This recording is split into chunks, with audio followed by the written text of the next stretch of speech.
خداوند کے پاک کلام میں سے ہمارے لیے آج زبور نمبر 12۔ کب تک اے خداوند کیا تو مجھے قطعاً بھولا رہے گا؟ کب تک اپنا چہرہ مجھ سے چھپائے رکھے گا؟ کب تک میں اپنے جی میں غم کرتا رہوں، اپنے دل میں روز مرہ رنج کیا کروں؟ کب تک میرا دشمن مجھ پر سر بلند رہے گا؟ اے خداوند میری خدا توجہ کر اور میری سن لے، میری آنکھیں روشن کر دے۔ ایسا نہ ہو کہ میں موت کی نیند سو جاؤں، ایسا نہ ہو کہ میرا دشمن کہے کہ میں اس پر غالب آ گیا ہوں، ایسا نہ ہو کہ میرے مخالف میری جنبش کھانے سے خوش ہوں۔ لیکن میں نے تیری رحمت پر توکل کیا ہے، میرا دل تیری نجات سے خوش ہوگا۔ میں خداوند کے لیے گاؤں گا کیونکہ اس نے مجھ پر احسان کیا ہے۔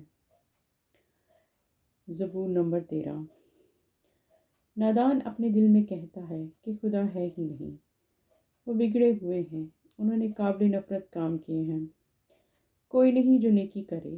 خداوند آسمان پر سے بنی آدم پر نگاہ کرتا ہے تاکہ دیکھے کہ آیا کوئی ہے جو دانشمند ہو اور خدا کو طلب کرے۔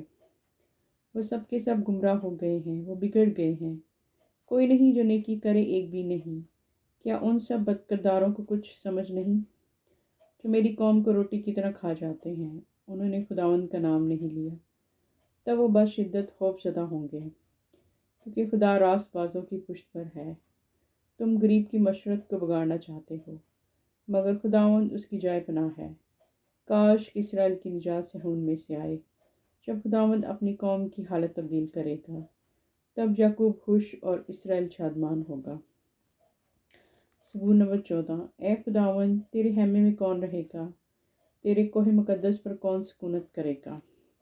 وہی جس کی روش بے عیب اور جس کا کام صداقت کا ہے، جو اپنے دل میں سچ سوچتا ہے اور اپنی زبان سے بہتان نہیں باندھتا، وہ جو اپنے ہمسائے سے بدی نہیں کرتا اور اپنے پڑوسی پر الزام نہیں لگاتا، وہ جس کے نزدیک بدکار حقیر ہے، پر جو خداوند کے حائفوں کی عزت کرتا ہے، وہ جو قسم کھا کر بدلتا نہیں، خواہ نقصان ہی اٹھائے، جو اپنی نقدی سود پر نہیں دیتا اور معصوم کے خلاف رشوت نہیں لیتا، وہ جو یہ کام کرتا ہے کبھی جنبش نہ کھائے گا۔ زبور نمبر 15۔ اے خدا میری حفاظت کر کہ میں تیری پناہ لیتا ہوں۔ میں خداوند سے کہتا ہوں کہ تو میرا خداوند ہے، تیرے بغیر میری بھلائی نہیں۔ اس نے ان مقدسوں کے لیے جو اس کی سرزمین میں ہیں مجھ میں کس قدر عجیب میلان پیدا کیا ہے۔ جو غیر معبودوں کے پیچھے دوڑتے ہیں وہ اپنے لیے دکھ بڑھاتے ہیں۔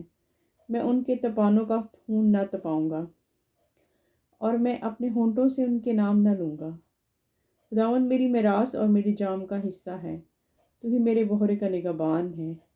دل پذیر مقاموں میں میرے لیے جریبیں ڈالی گئی ہیں اور میری میراث مجھے نہایت پسند ہے۔ میں خداوند کو مبارک کہتا ہوں کیونکہ اس نے مجھے صلاح دی ہے، اور رات ہی کو میرا قلب مجھے نصیحت کرتا ہے۔ میں ہر وقت خداوند کو اپنی نگاہ میں رکھتا ہوں، جب وہ میری دہنی طرف ہے تو میں جنبش نہ کھاؤں گا۔ اس لیے میرا دل خوش اور میری روح شادمان ہے، بلکہ میرا جسم بھی امن سے رہا کرے گا، کیونکہ تو میری جان کو عالم اسفل میں نہ چھوڑے گا اور نہ تو اپنے مقدس کو سڑنے ہی دے گا۔ تو مجھ کو زندگانی کی راہ اپنے حضور میں خوشی کی بھرپوری اور اپنے دہنے ہاتھ پر دائمی سرور دکھائے گا۔ ہمارے لیے زبور نمبر 16۔ اے خداوند حق کی درخواست سن، میری فریاد پر توجہ کر، میری اس دعا پر کان لگا جو بے ریا لبوں سے نکلتی ہے۔ تیرے حضور سے میرا فتویٰ صادر ہو، تیری آنکھیں راستی پر نظر کرتی ہیں۔ تو میرے دل کو آزمائے، رات کو نگہبانی کرے، مجھے آگ میں تائے، تو بھی تو مجھ میں شرارت نہ پائے گا۔ انسانی دستور کے موافق میرے منہ نے خطا نہیں کی، تیرے لبوں کے کلام کے مطابق میں نے شریعت کی راہوں کو سنبھالا ہے۔ میرے قدم تیرے راستوں پر قائم رہے ہیں، میرے پاؤں نہیں اٹکے۔ اے خدا میں تجھے پکارتا ہوں کیونکہ تو میری سنے گا۔ میری طرف کان جھکا، میری بات سن لے۔ تو جو ان کو مخالفوں سے چھڑاتا ہے، جو تیرے دستے راست کی پناہ لیتے ہیں، اپنی عظیم رحمت ظاہر کر، آنکھ کی پتلی کی مانند مجھے محفوظ رکھ، اپنے پروں کے سائے میں مجھے چھپا لے ان شریروں سے جو مجھ پر ظلم کرتے ہیں۔ میرے دشمن حریصانہ طور سے مجھے گھیر لیتے ہیں، وہ اپنے سخت دلوں کو بند کرتے ہیں، اپنے منہ سے تکبر کی بات کرتے ہیں۔ میں وقت بھی ان کے قدموں کی آہٹ میری چاروں طرف ہے۔ وہ طاق لگائے ہیں کہ ہم کو زمین پر پٹک دیں۔ اس شیر ببر کی مانند جو شکار پر حریص ہو، اس شیر بچے کی مانند جو چھپ کے گھات میں بیٹھا ہو۔ اٹھ اے خداوند، اس کا سامنا کر، اسے گرا دے، اپنی تلوار سے مجھے شریر سے بچا لے، اپنے ہاتھ سے اے خداوند مجھے آدمیوں سے چھڑا، ان آدمیوں سے جن کا بھرا یہ زندگی ہے اور جن کے پیٹ تو اپنی زہیروں سے بھرتا ہے، جن کی اولاد سیر ہوتی ہے اور جو اپنا باقی مال اپنے بچوں کے لیے چھوڑ جاتے ہیں۔